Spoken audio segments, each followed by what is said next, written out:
Just a couple days ago, I posted a video on the newly trademarked Lexus NX250, and at the time I thought it would elude the North American market. Well, it looks like I could have been dead wrong. And what's more interesting is that we got 3 additional trademarks for the Lexus NX. Welcome back to the channel Luxurious Fleet, and in today's video we're going to discuss all the upcoming variants of the new NX slated to come out next year. If you're new to the channel, my name is Kirk and all I do is talk about Toyota and Lexus vehicles. So make sure to subscribe and hit the bell icon so you don't miss any future videos about this kind of stuff. Over at Lexus Enthusiasts, guys, if you're a fan of my channel, you're definitely going to appreciate their content as well. So definitely bookmark it and head over there all the time because they're the ones that brought it to my attention. So credit them for sure. Lexus NX 450 Plus, or I should say 450H Plus trademark, could be the plug-in hybrid.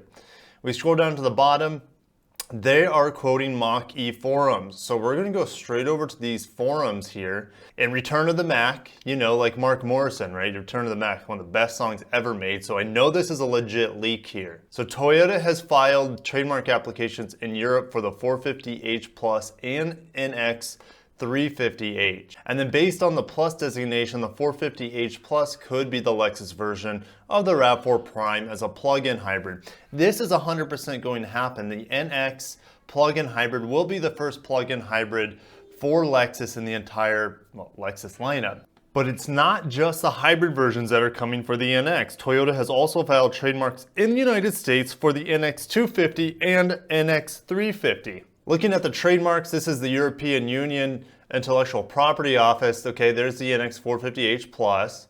Here's the NX 350H. Here is on the United States end of things, the NX 350, and then also the NX 250 here. And so I came up with this super high-tech chart here so you guys can kind of see where Lexus is going with all the name, all the nomenclature, as well as all the engines that I foresee coming in these models. So the first one, the NX 250, is going to be the 2.5 liter inline 4, the A25A FKS motor that we see in, gosh, so many Toyota products. Of course, the RAV4 comes to mind with this 2.5 liter naturally aspirated motor. Expect around 210 horsepower, 8-speed automatic transmission, miles per gallon, 25 in the city, 32 on the highway. It could be better than that. And then 0 to 60 time is an estimated 8.5 seconds. Front wheel drive, so my guess is this NX 250 is going to be an entry-level NX for the brand, and it will, as we go through these different models here, the NX is just going to be an amazing product that's going to have entry-level capability, probably as low as the Lexus UX, and as well as super high-end capability, pricing way over the base model of the Lexus RX, probably into the 50s, but let's keep going. The NX 350 here. Now, a lot of you might be thinking, well, like the RX 350, it's gonna have a 3.5 liter V6. I don't see that ever happening in the NX. Instead, expect the revised 8AR FTS turbo motor. Could they bump the displacement up to the 2.5 liter? That's a possibility, and I'm not going to take that out of the equation, but that's almost like, with how conservative Lexus is, I don't expect them to give it a 0.5 liter displacement. But man, if they did, I would not be upset. But if they revise the 2 liter, expect 250 horsepower, and right now it has 235 horsepower. If they put a 2.5 liter turbo 4, expect over 300 horsepower. So really, I don't think that this is going to be the range topping model in terms of power. So I do expect it to stay at the 2 liter. 8-speed automatic transmission, miles per gallon, about the same as it is now.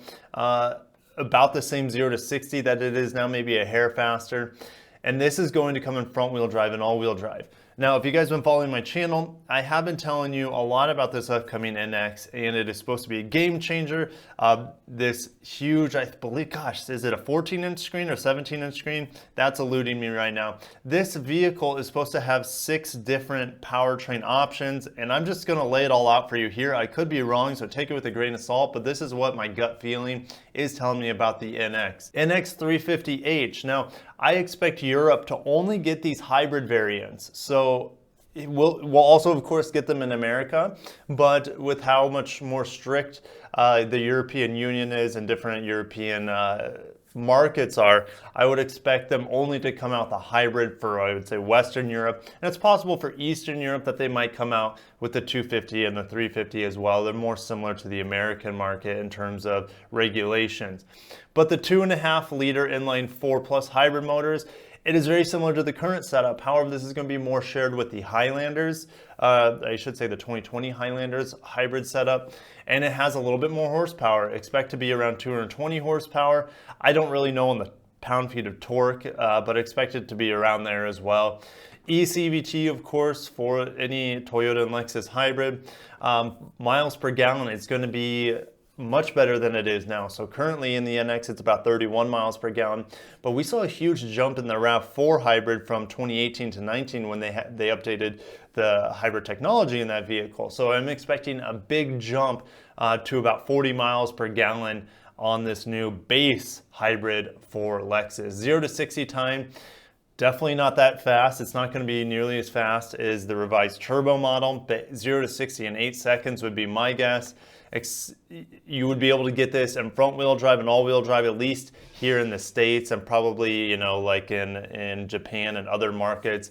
I wouldn't be surprised if it only came in all wheel drive for Europe. And then a small nickel metal hydride battery there. Just a traditional Toyota Lexus hybrid with a really small battery. And the range topper here, guys, the 450h, 2.5 liter. So it's gonna look very similar on paper to the NX 350h. However, we're gonna get a fat battery pack. We'll talk about it in a little bit. Horsepower. Well, we know that the RAV4 Prime is gonna have, I believe, 302 horsepower. Lexus likes to give their models like one or 2 horsepower more. So we'll just say 305 horsepower. 90 miles per gallon E, but once that electric range runs out, expect it to get around 40 miles per gallon, just like the standard 350h does. And then, of course, 40 miles of electric only range. 0 to 60 time in 5.7 seconds. The RAV4 Prime is expected to do it in 5.8, so maybe the Lexus can be a hair quicker. All-wheel drive only.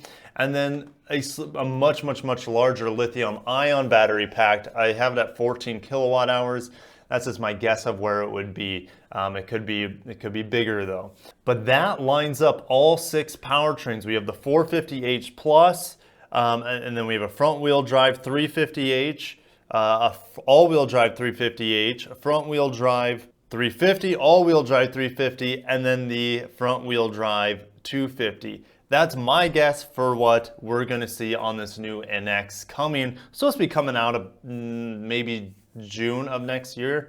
That's definitely not official, especially with everything that's going on. So take that with a grain of salt as well. But guys, I couldn't be more excited about the Lexus NX coming up. I think it's going to usher in a whole new generation of plug-in hybrids and pushing the envelope in terms of performance, hybrid performance that we really haven't seen in the Lexus lineup maybe since the GS 450h, and that's been canceled now for a couple years.